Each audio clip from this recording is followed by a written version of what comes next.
Vas-y, tu peux le faire. Tu sais marquer, t'es le meilleur.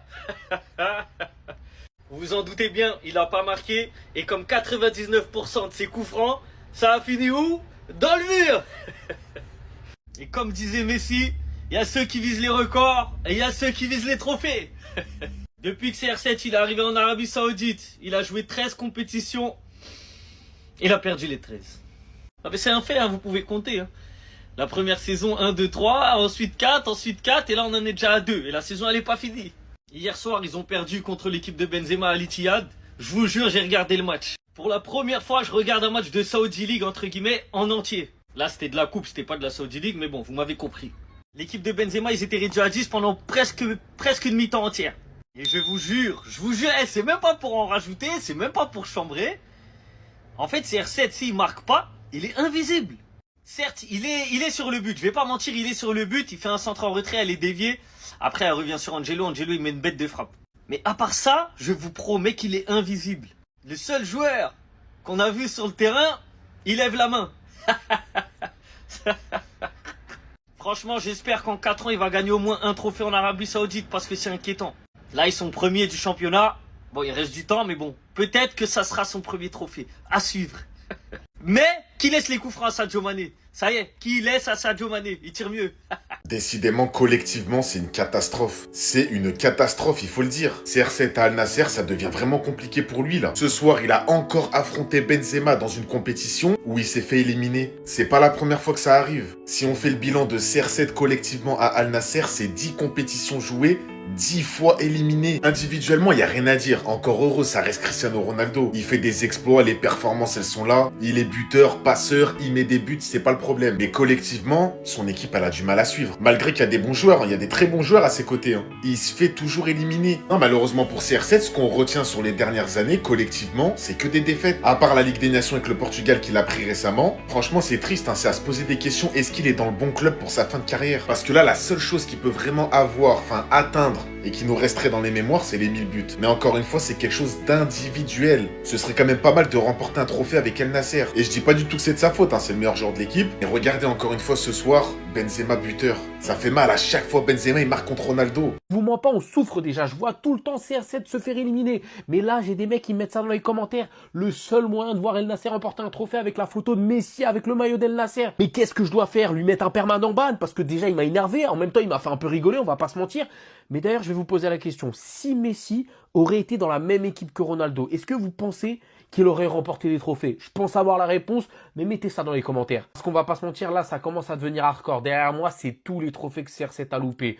2022-2023, 3 trophées possibles, 3 perdus. 2023-2024, encore pire, 4 trophées possibles, 4 perdus. Pareil, 2024-2025. Et là, déjà, cette année, il est déjà sur 2 trophées qu'il peut plus gagner. J'espère vraiment qu'il va gagner le championnat parce que c'est le trophée le plus important. Là, ils sont premiers. Mais s'il vous plaît, refaites pas encore une année blanche, respectez CR7 un peu. Parce que lui, quasiment tout le temps, il fait le job. Ok, ce soir, il a pas marqué, mais il est déjà à 950 buts. Il marque quasiment à tous les matchs avec El Nasser. Donc s'il vous plaît, respectez-le. Quand lui, il fait un match un peu moins bien, marquez pour lui, s'il vous plaît. Vous êtes 11, c'est un sport collectif. Et quand tu vois ce genre d'image, que tu prends conscience à quel point on a vieilli, les gars. Cristiano Ronaldo et Karim Benzema qui s'affrontent en 8e de finale de la Coupe du Roi d'Arabie Saoudite. On a pris un de ces coups de vieux, n'empêche. Eux qui faisaient les beaux jours du Real Madrid fut un temps.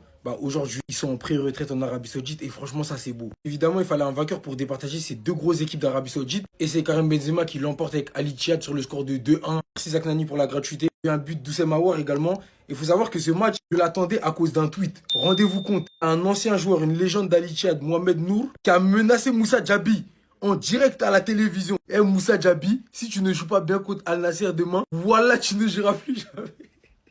Il faut savoir que sur une action rondement bien menée de la part d'Al Ittihad, c'est Moussa Djabi qui délivre une passe à Karim Benzema et qui va mettre un but sur une action entre les deux. Voilà, un petit 1-2 sympa. On sent que les mecs, ils ont un Q-foot assez élevé. Mais le tweet, en fait, il m'a trop tué. J'étais obligé de regarder ce match. Malheureusement, Cristiano Ronaldo qui va toujours pas gagner la Coupe du Roi d'Arabie Saoudite. J'aurais aimé le voir aller plus loin dans la compétition. Malheureusement, il va pas la gagner. Mais en championnat, Al Nasser reste premier avec 3 points d'avance sur son dauphin. Donc espérons que ce soit la bonne pour Chris parce que il a tout gagné dans tous les championnats. On veut le voir gagner au moins le championnat saoudien, s'il vous plaît. Benzema, lui, l'a déjà remporté. Tout va bien dans le meilleur des mondes. Mais là, c'est au tour de Cristiano. Ok?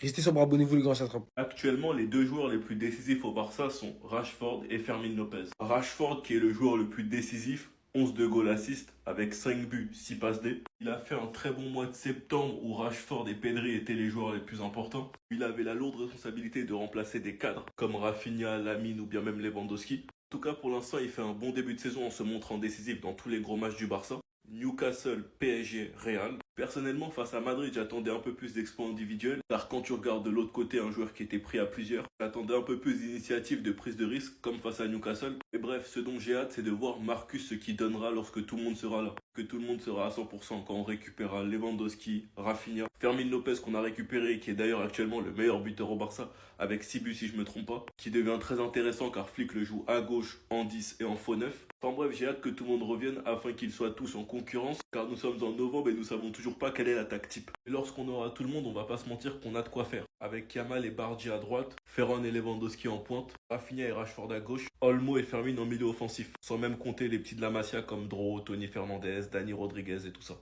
Enfin bref, sinon vous les gars, vous en pensez quoi? Ramenez-vous sur Snap Instant, on est. Regardez l'ancien. Là, il est en train de dire quoi? Je suis le meilleur. Je suis le meilleur. Je vais marquer. Je suis le meilleur. Au nom de Dieu, je suis le meilleur. Au nom de Dieu, c'est moi, Cristiano Ronaldo. Je vais marquer. Il commence à parler tout seul. Il commence à devenir fou. C'est pas fini. Qui était dans la position dans laquelle il a fini. Qui était dans la position désagréable dans laquelle il a fini. Officiel, Cristiano Ronaldo vient de perdre une énième fois en compétition officielle avec Al Nassr. 10e défaite. En fait, j'ai même pas envie de tirer sur lui.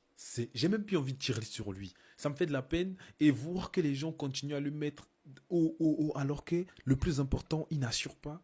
C'est désolant. Moi, je veux qu'il arrête le foot parce que là, il ternit son image et les 2010 vont croire qu'il a toujours été nul, il a toujours été un perdant.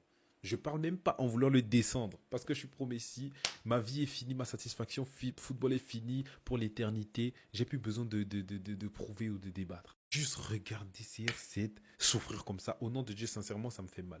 0 but, 0 dribble, Vraiment, il se fait afficher par Benzema en story. Il se fait afficher par Benzema. Non, c'est impossible. Les pro CR7, dites à votre goat d'arrêter. C'est bon, c'est fini.